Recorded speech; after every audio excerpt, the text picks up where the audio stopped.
If happiness is defined by that pat on the back, that achievement, that's not happiness. What people are seeking for is validation because they have associated that validation to self-worth. Because happiness really is an emotion. Every emotion is temporary. If we're chasing happiness, why not move from that to peace? And peace is a state of mind, and it can be constant. How can I chase mindsets? Shift the word chasing. If we are chasing emotions, we are focusing on, well, I want to feel happy, I want to feel happy. Well, how am I feeling now? I'm feeling the lack of happiness, more stress. Why? Because I'm chasing something that I don't have.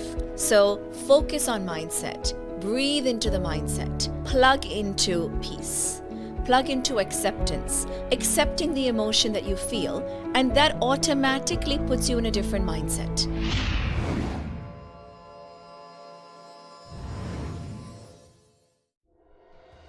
My name is Nobin John, your host.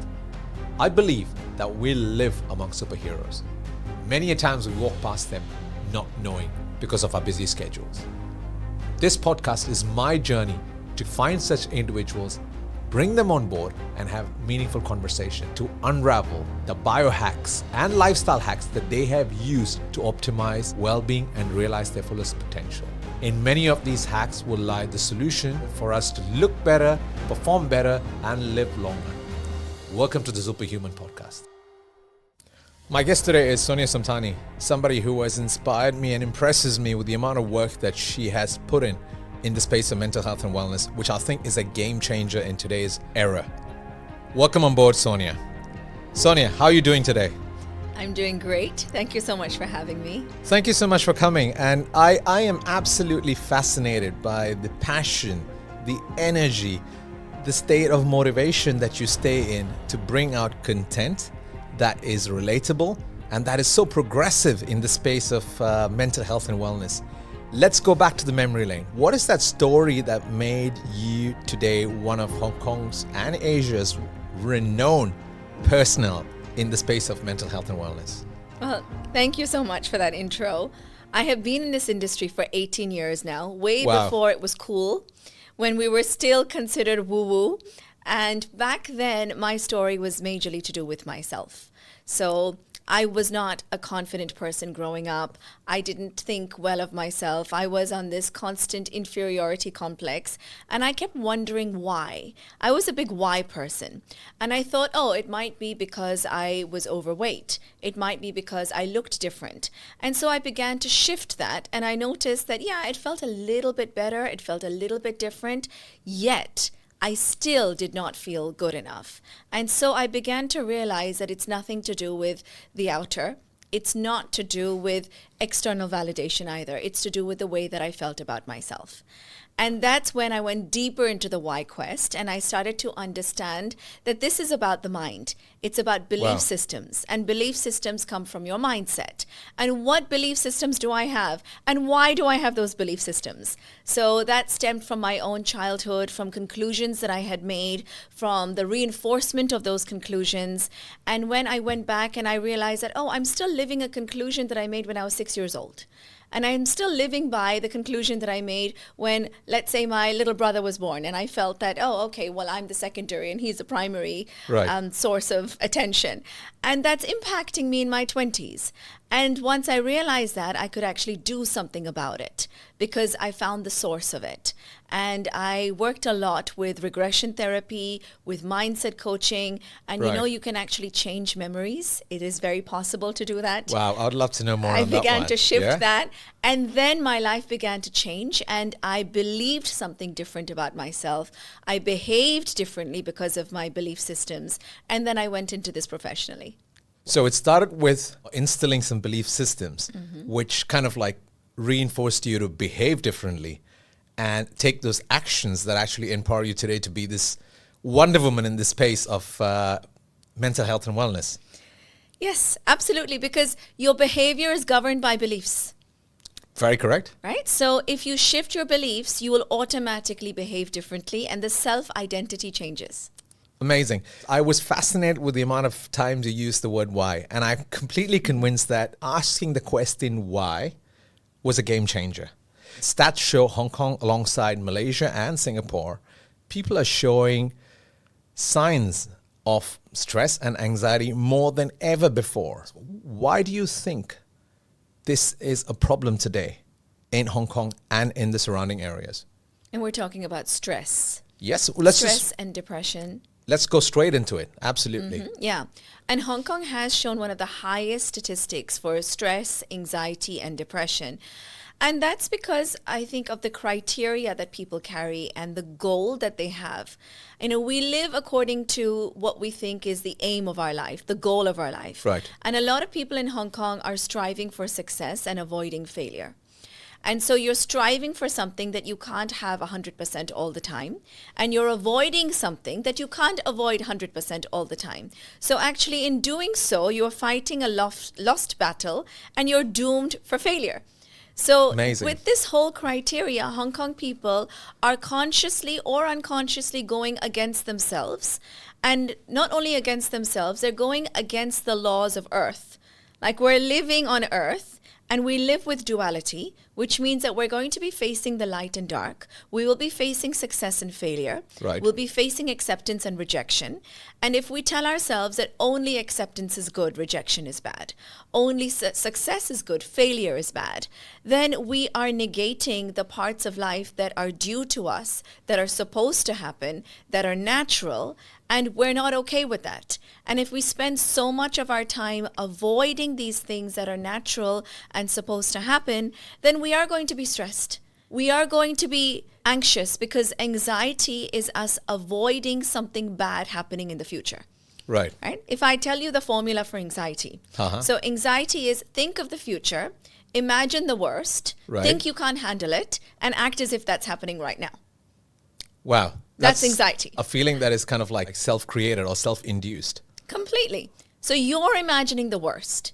You're sitting there, you're freezing in that moment, you are believing that you can't handle it, and your body is acting as if that's happening at this moment.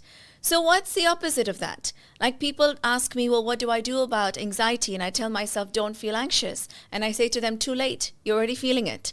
And I tell myself, don't think about the worst case. But it's too late. You've already thought about the worst case. Right. So if you are in that momentum of thinking about the worst case scenario, then the best thing to do is finish it rather than avoid that thought. Okay. Complete that thought. So if the worst thing that would happen is you would stutter on stage or you would fail an exam, yeah, you've already thought that.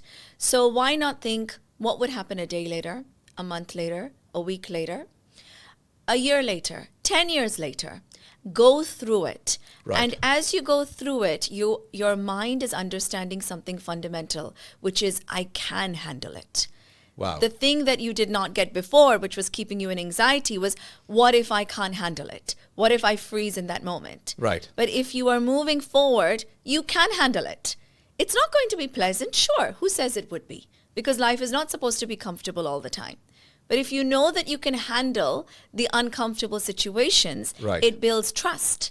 And that trust is missing because it's not trust in the result. It's trust in the self that's missing. I love the way you said it. And this, I think, should be the normal tone globally. It is absolutely okay to feel these emotions. Even when you look at physical health, when we stress our bodies a bit, we tend to grow. Mm-hmm. And I assume the same applies for mental health and well-being. Stress and anxiety, I think, are essential parts of upbringing, character building, of shaping up leaders, of shaping up superhumans to go out there and build a legacy that will be looked upon. If every individual actually just normalizes it and gets on a journey where they actually travel it, because nothing's going to happen. Yes. So we don't have to live in the worst case scenario. Yes. If your mind is naturally going there, complete the thought. But we don't have to keep visiting it. We don't have to live it.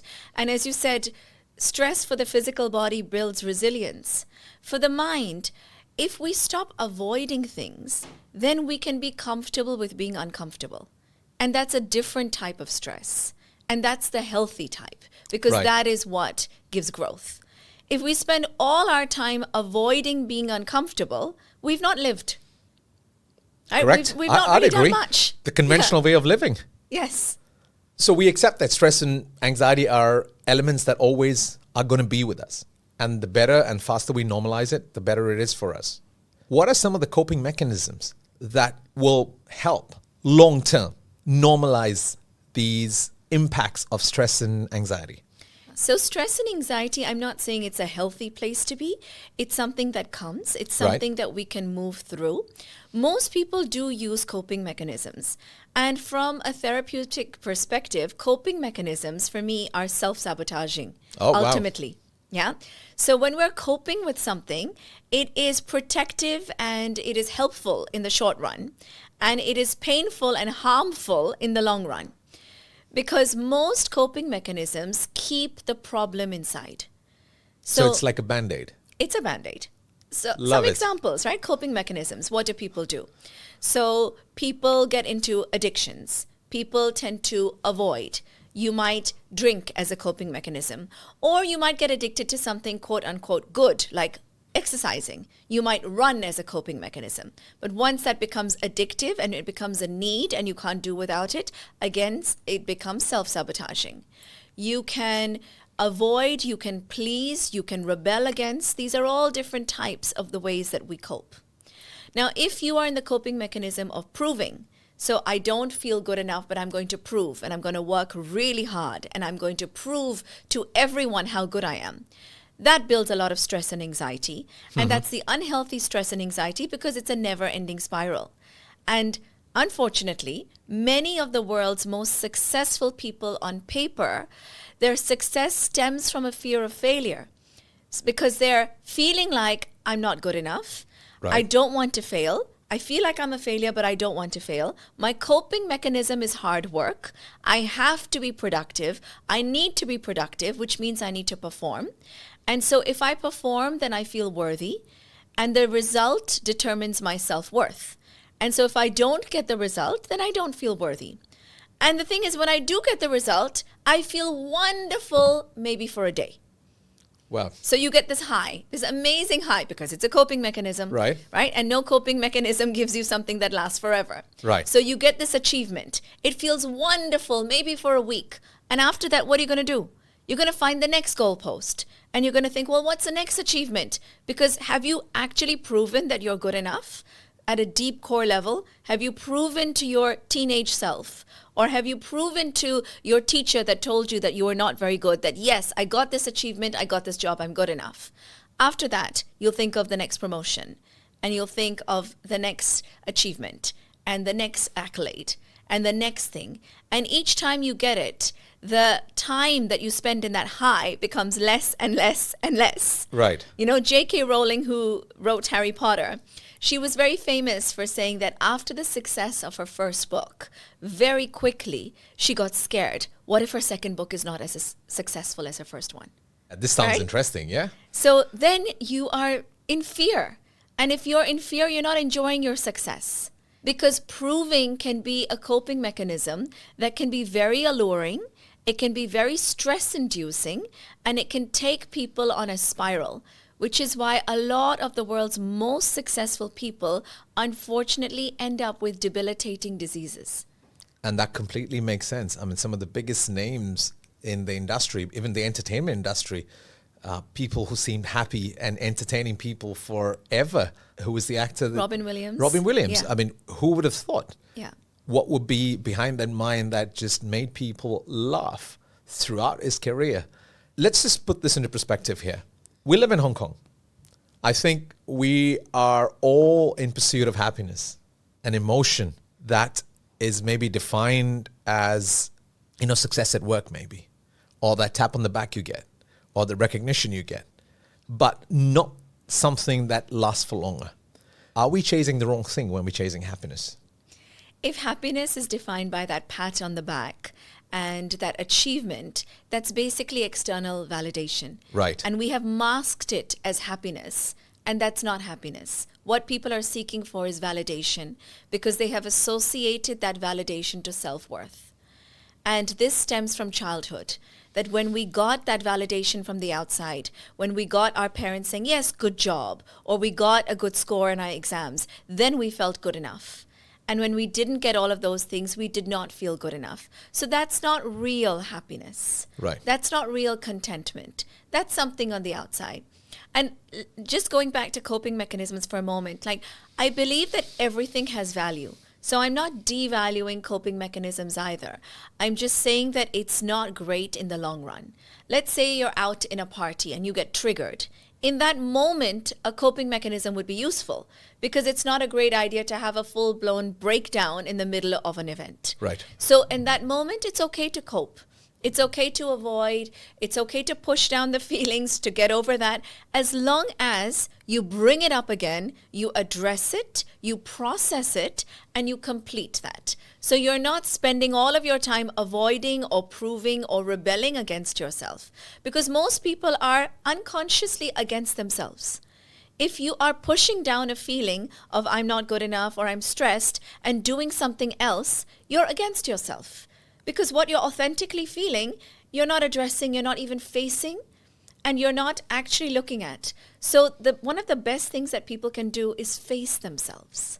Actually face what's going on, face the truth without judging it. Right. Right? Because judging it is what is causing issues in life. For almost everybody, behind every issue is a judgmental perception. And if you move through that judgmental perception and are able to face yourself, you are giving yourself a lot of love and acceptance. And that love and acceptance is the opposite of judgment, and that's the beginning of healing. And that is what is going to lead to that happiness that you were talking about. Which is more like a happiness as a mindset against an emotion. That's right. Because happiness really is an emotion, right? And correct. Some people say, oh, well, the point of life is to be happy and to be positive all the time. And for me, how possible is that? Again, if you're living in duality, and if we're looking at happiness as the emotion of happiness, then every emotion is transient, which means temporary. Correct. Right? So every emotion is like a wave, which has a beginning, a middle, and an end, and you feel something else. So you feel sad, you feel the beginning of sadness, you feel the peak of sadness, you finish sadness, you feel something else, maybe you're neutral, then you feel happy again, you feel happy, the peak of happiness, happiness finishes, you're neutral, and you feel something else.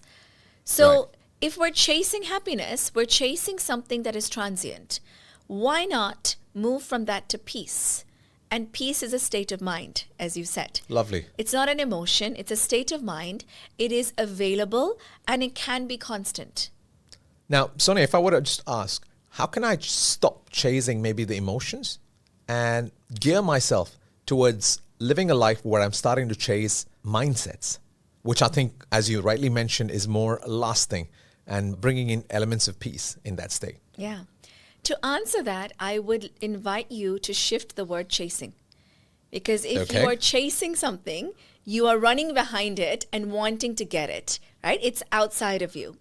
How about focusing and breathing into it? So focus on mindset, breathe into the mindset. And then there's no need to chase because you are already in it. Right. So plug into, for example, peace. Plug into awareness. Plug into acceptance. And acceptance is accepting the emotion that you feel, and that automatically puts you in a different mindset. Because the mindset is a byproduct of your focus. So what are you focusing on? If we are chasing emotions, we are focusing on, well, I want to feel happy, I want to feel happy. Well, how am I feeling now? I'm feeling the lack of happiness. How does the lack of happiness make me feel more stress? Why? Because I'm chasing something that I don't have. Right? Or if I'm spiraling into anger, why am I spiraling into anger? Because I'm stuck on a belief system that what somebody did is wrong, it's bad, it's not what they're supposed to do. Now, that anger is not going to completely go away because every time you think about that same person and that same event, if you have the same judgment, you will produce anger again. Right. So if the focus is on acceptance, then it's a completely different ballgame. You can think about that event and you focus on it happened. You think about yourself and you focus on, okay, this is how I'm feeling. Even if I'm feeling sad, I accept that I'm sad. And if the focus is on self-acceptance, then peace is the byproduct of that because you're breathing into self-acceptance. And a couple of things that I would love for people to learn, which will build a healthy mindset, is how to navigate emotions and how to make decisions. If people learn these two things, your entire mental health will be different. Can you say that again? Because this is so important. How to navigate emotions, right, and how to make decisions. If people can learn those two things, then we're going to be a functional adult, not a masked, wounded inner child acting as an adult, right, which a lot of us are, right? And so if it's okay, if I talk about those two things. Oh, lovely. Yeah. I'm just going to, let's talk about it one by one. And I think that will be so much of a value add. So how to navigate emotions. So there are 4 primary emotions. Happiness, fear, anger, and sadness are all primary emotions. An animal feels them. A newborn baby feels them. You don't have to be taught to feel these things. You don't have to get education to feel these things. You're born that way, right? It's innate. That's why it's called primary emotions. And it's all to do with survival. And so if we're judging 3 of them, fear, anger, and sadness, to be wrong and bad, then we are moving away from what is natural and what is due to us. So you can't ever get away from feeling your primary emotions, which means you're supposed to. And the only thing that you do is allow yourself to feel it fully. Because the only thing you can do with emotions that is healthy is to process them. Right. And what we tend to do is to avoid them or to suppress them and to judge them. And all of that keeps the emotions inside the body. And when those emotions are inside the body holds them. And over time, this is what causes disease. Because the physical body is a physical manifestation of your mind, right? If your state of mind is at peace, the body will be healthy. Wow. If the state of mind is in pain and you're holding anger and sadness and fear and you're adding secondary emotions of guilt and frustration and embarrassment and all of those things, then your body is going to be in pain. And there's only so much that your body can hold. And after 20 and 30 years of holding the same emotion, so it's a repeated concoction of the same vibration over and over again, it's going to go into your organs and your body is going to go into disease. Dis-ease. You're not at ease. Let's just reflect on that. 4 basic emotions. In place that we live, especially in Hong Kong, everybody seems to be going out for just one. Rather than chase or rather than go in pursuit of happiness. Go in pursuit of all of it. All your basic emotions. Get comfortable with it. And then stay in a state of ease in each of those emotions. From what I understand from you, people should look at training themselves. And if I'm struggling with that area, is that a space where I reach out to Sonia? Sure, absolutely. One of the things that I do in my sessions is I help people process emotions. And so it's facing the things that we have been avoiding, facing the pain. And if you go deeper into it, facing trauma. Because so many people have deep trauma of things that have happened, things that have caused pain. And we don't know how to deal with pain. And so people use those coping mechanisms. We avoid it and the body carries it. And so if you can actually look at that trauma, if you can breathe into it, if we dare, then we can allow those emotions to do what they're meant to do, which is to be a wave, to have a beginning, a middle, an end, and finally complete. Complete your emotions. If you're feeling something, it's too late to not feel it. Complete the feeling. You know, as a functional medicine practitioner, I always tell people that falling into a state of disease is just a situation. You can help yourself out of it. You can choose to stay there. And now hearing this from you, from the mental health aspect of things, and just simplifying it to just the emotions and understanding these emotions are just a wave. It's going to happen. You got to ride this wave because the end is, if I decide to ride this, it would just be another story to tell and probably a successful story to tell to someone and empower somebody to take a better action. Absolutely, yes. And there's so many misconceptions in this, right? So some people don't want to ride the wave because they think that it looks like lashing out. So if I'm angry and I process my anger, does that look like screaming and shouting and having a temper tantrum? It doesn't. It doesn't mean that you're going to go out there and lash out on the environment. Actually becoming aware of your emotions and processing your emotions is mindfulness, which is such a buzzword right now, right? What is mindfulness? And people have scratched the surface of mindfulness. And going into the depth of that, would be about being with yourself and being with your emotion. And if you're angry, breathe into the anger within yourself. And if you want to throw a tantrum, throw it internally and breathe through it within yourself. And if you would like to do it outwardly, punch a pillow and do it within yourself. It doesn't have to be lashing out and creating an impact on the outside. And yet it's not suppressing it or judging it. It's still honoring it and allowing it to finish.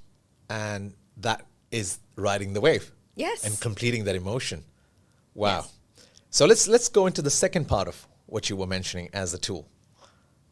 Decision making. Yes. Yes. So people make decisions from one of three places. You can make a decision from a should, from emotions, or from wisdom. So love what you're saying here. Shoulds is quite common, right? I should do this. I should wake up early. I should exercise. I should eat healthy. I should do this job. Now, if your decision is coming from should, it's an external factor. And behind each should is judgment. Because if you do what you should do, you're good. And if you don't do what you should do, you're bad. And this is why most New Year's resolutions fail by February. Because the way that we talk to ourselves is with the shoulds, right? I should stop binge eating. I should exercise more. And even if that's a great thing to do, you're not saying it to yourself from an adult perspective of, I would love to. I would love to exercise more. I would love to feed myself nutritious food. I'm inspired to do that. It's the same thing, but it's not coming from a should. It's just your own selection of words. Yes, which is your state of mind.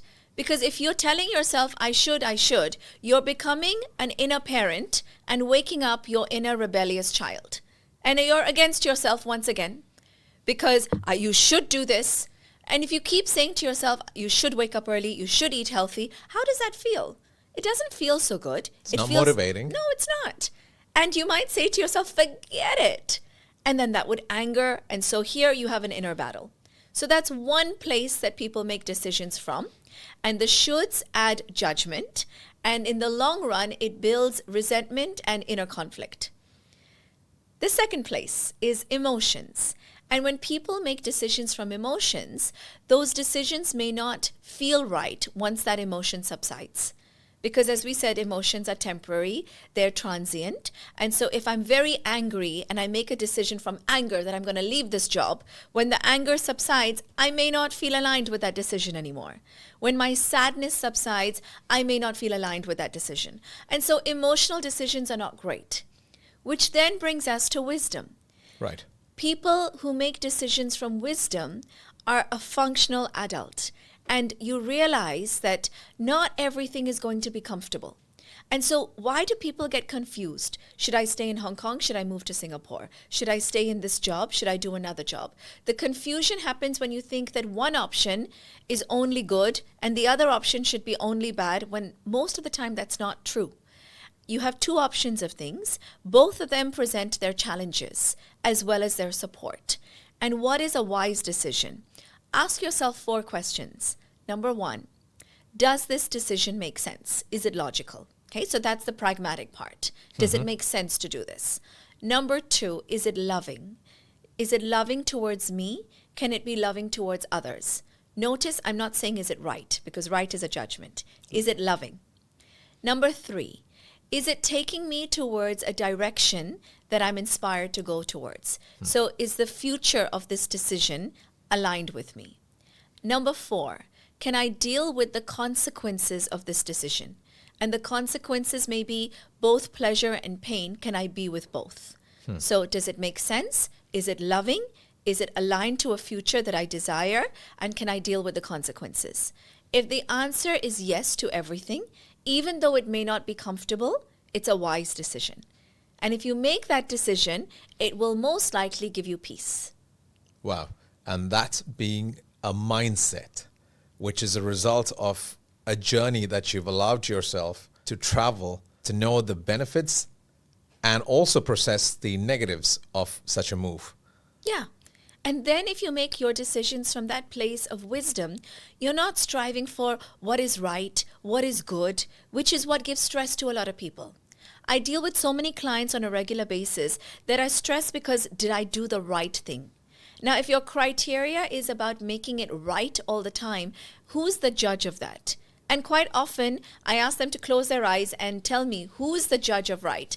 It's my mother, it's my father, it's my teacher, it's society, it's all of these people who I want to please. And so we end up doing things and thinking, am I pleasing all of those people? And it's not necessarily a loving decision that is aligned to a future that you would like to go towards. One of the solutions that you beautifully said, and I love it, is just as simple as rephrasing the words or the statements that they're making when they set goals. By saying, I'm going to love my transformation from being in a state of illness or dis-ease to a state where I'm going to be thriving. Or I'm going to love or embrace the journey and the challenges that come from the adventure that lies ahead in making me a better person. I think resolutions will stick for longer. Yes, absolutely.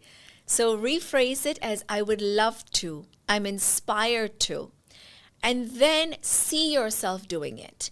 Like if your resolution is to read more, you're not going to do it because your mind does not know what that looks like. So specificity to the extent that you can see it. I'm going to read on Wednesday night from 7 to 7:30 p.m. on my bay window. Okay, you can see that. You've scheduled it. Right. It's happening. You've made space for it. So those are the kind of goals that will work over time.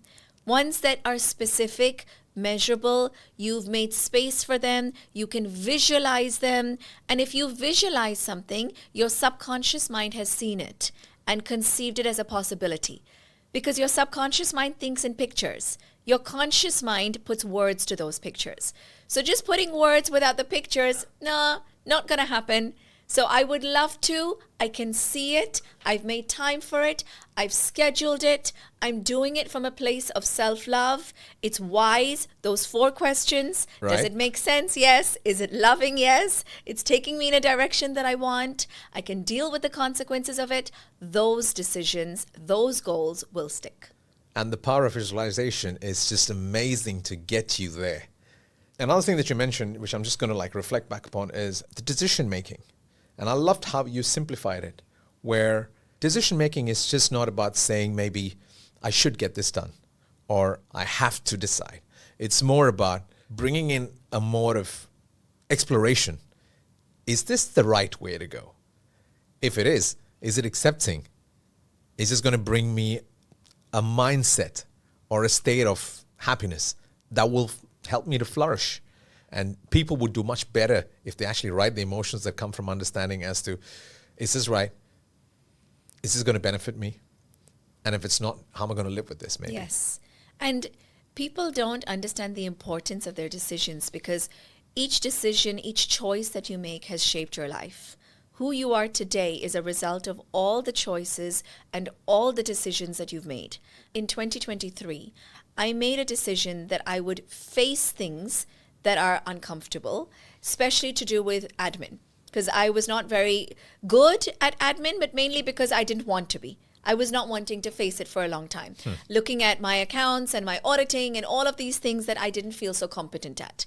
And I just made a decision that I would face it. And so I began to face it.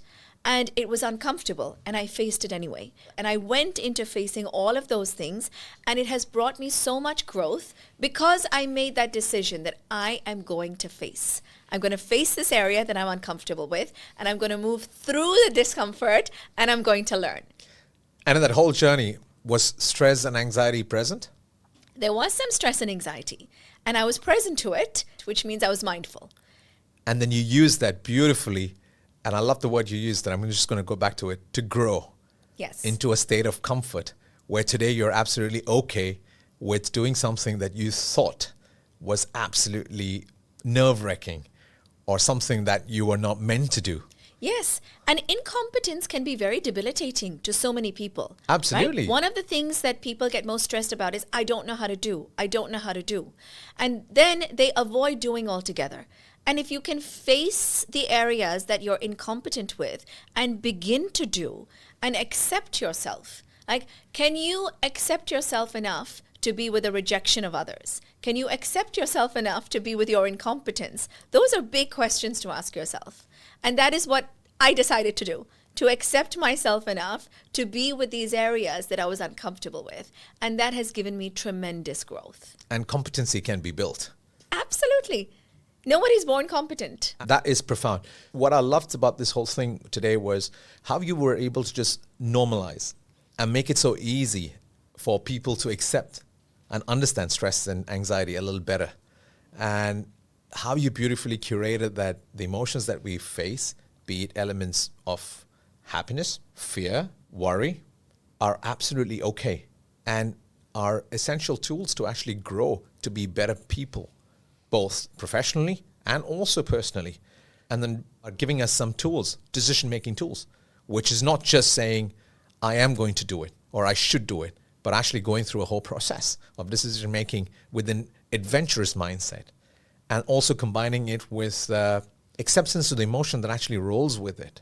If people were to just say, hey, I choose not to be here and I'm going to use some of the hacks that Sonia has given me on this podcast, I think it will be a story to tell, and we'll be hosting so many more superheroes on this podcast. Thank you. Thank you so much for hosting, for bringing all of these things out, and for articulating all of that so beautifully. And I hope that these little hacks and little tools make a difference, because every small decision you make, every choice you make, everything you do will shape your destiny. Even the decision to listen to this podcast. Absolutely, yes. Thank you so much, Sonia. It was a pleasure. And now for the fun part of this. So I'm going to shoot some rapid fire questions to you. Surely it's going to burn some fat today, but just be honest about it and be vulnerable. Okay, here we go. So are you a chai person or a coffee person? Coffee. Love it. Sleep late or early? Late. Okay. Most embarrassing moment lately? Gosh, no. I was not sure how to fill my tax form and I sent it back and forth 3 times. Okay. But you moved on. Hence it's not even in your memory database. That was a hard one. What did I do? Good one. So, do you cope well with failures? I move through it. I like it. Honest. Cocktail or a glass of wine? Depends on the cocktail. Glass of wine then. Okay. Thank you so much, Sonia. It was a pleasure hosting you today. It was a pleasure being here. Thank you.